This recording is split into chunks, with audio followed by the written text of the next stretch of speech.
This is Rick. Hello and welcome to Champion Individual Rights, where I always focus on the importance of digesting reality in a moral context, with the recognition that every individual should have a right to their own life, privacy, and possessions, regardless of their ethnicity or the geography upon which they preside. Today in America, U.S. politicians have separated themselves from the moral law, and they are behaving as if individual rights do not even exist. What can we do to turn this situation around? We have to begin by digesting reality in a moral context.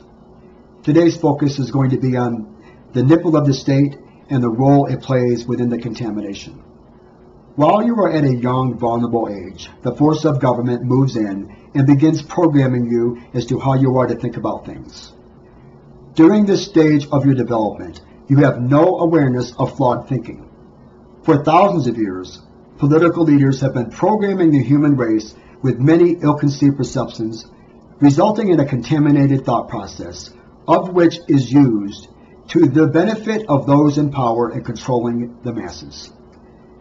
This contaminated thought process consists of an imaginary world filled with contradictions, an illusionary world void of moral cognition where words often have no intrinsic meaning.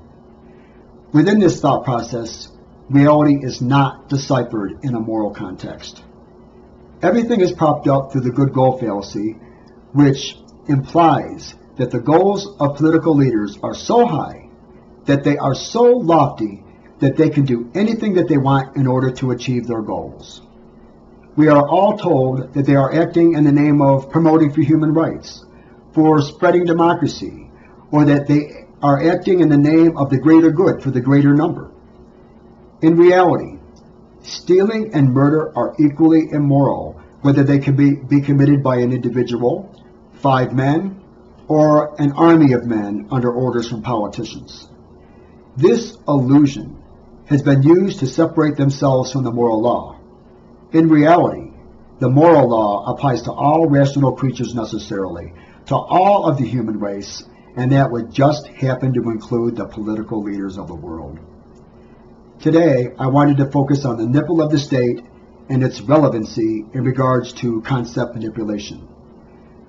Within the contamination, a state of concept manipulation is created primarily through the failure to look for contradictions to one's perceptions. If you're not looking for contradictions to your perceptions, then, in all likelihood, your ill-conceived perceptions are going unchecked, leading you into an imaginary world filled with contradictions. While in this state of mind, one is likely to manipulate their perceptions in such a way as to justify those entities that it depends on in order to survive. There is a lot connected to the nipple of the state, and this is by design. There's around 60 million Americans that are receiving Social Security. Many are totally reliant on those government checks in order to survive. In regards to Medicaid and Medicare, back in the late 1950s, it cost the average working individual around 2 days' pay to get their gallbladder out. Today, it costs the average working individual close to 5 months' pay for the same procedure. The cost of medicines have also skyrocketed. Many American citizens cannot survive without these government programs. Also, around 48 million Americans are receiving food stamps. Many people are also receiving HUD housing, and there are over 52% of the American people that are receiving some sort of government compensation.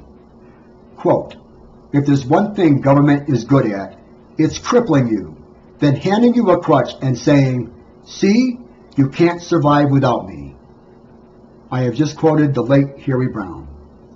Many Americans with disabilities and handicaps are also reliant on governments to meet their needs. American businesses also have a huge dependency on government in receiving handouts and loans from the government via the central banking system. Government controls the institutions of which educate, and during your education, they did not put any emphasis on 2 of the very most important rules of understanding that have to be used in order to make accurate determinations. I consider these rules to be the baby block rules of understanding, of which we should have all been taught while we are at a young, vulnerable age.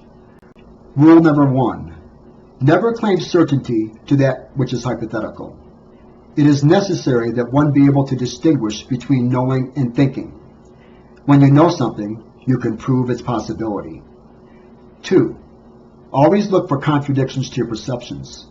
If you are not looking for contradictions to your perceptions, then you are living in an imaginary world filled with contradictions, an illusionary world where reality is often scoffed at. The government wants you in a state of concept manipulation so that they can deceive and control you. They want you living in an imaginary world filled with contradictions, an illusionary world void of moral cognition where words have no intrinsic meaning. They want you to be in a confused state of mind where you believe as you are told. For example, Iraq has been liberated. In reality, U.S. politicians lied about why they even invaded Iraq and proceeded to rob, rape, murder, and torture the Iraqi people by the millions. The deliberate killing of a large group of people of a different ethnicity or of a particular nation is the definition of genocide, not liberation. The U.S. State Department also makes the claim it is promoting for human rights throughout the world, when in reality they are accomplishing just the opposite.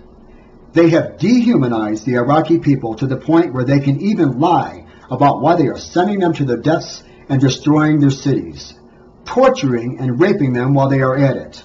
Their actions contradict the notion that they are promoting for humanitarian purposes. They want you living in this imaginary world where your perceptions are so distorted that you will not be able to distinguish between what constitutes liberation but what constitutes an act of genocide. Now is the time for a peaceful revolution of thought. It's time to start fighting and promoting for the rights of the people of the world. There is no reason to continue following in the errant footsteps of our forefathers. It must be recognized that the politicians should be bound to the same laws of the conscience that the average individual is bound to. It is only through our moral cognition and our ability to digest reality in a moral context that mankind can achieve its ultimatum: world peace through the recognition of individual rights on a global basis, with the understanding that every individual should have a right to their own life, privacy, and possessions, regardless of their ethnicity or the geography upon which they preside. That just happens to be the exact opposite position of the morally bankrupt New World Order nonsense that is devastating our planet today.